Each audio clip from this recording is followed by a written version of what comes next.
प्यासी हसीना की कहानी का दूसरा भाग, पार्ट 2, जहां नील की असल परीक्षा शुरू होती है। नील के हाथ कांप रहे थे।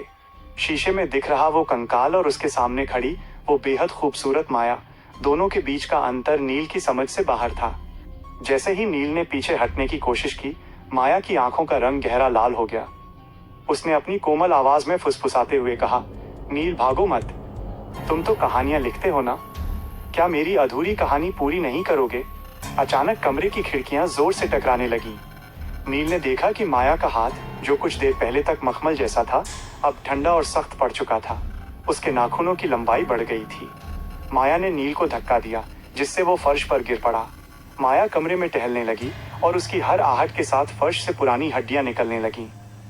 माया, ये सब लेखक ही थे नील। कोई कवि था, कोई चित्रकार, सब मेरी खूबसूरती के दीवाने होकर यहाँ आए थे।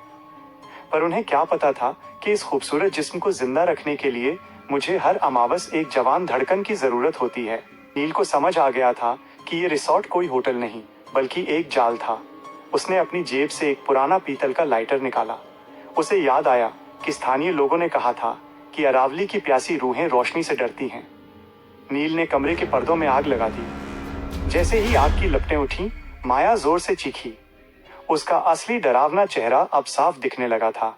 उसकी खाल जलकर राख की तरह गिरने लगी। नील किसी तरह जलते हुए कमरे से बाहर निकला और अपनी कार की तरफ भागा। उसने पीछे मुड़कर देखा तो पूरा रिसॉर्ट आग की लपटों में घिरा था। आग के बीच उसे माया खड़ी दिखी, जो जलते हुए भी मुस्कुरा रही थी। नील शहर वापस आ गया, लेकिन उसके हाथ पर माया के नाखूनों के निशान अब भी थे।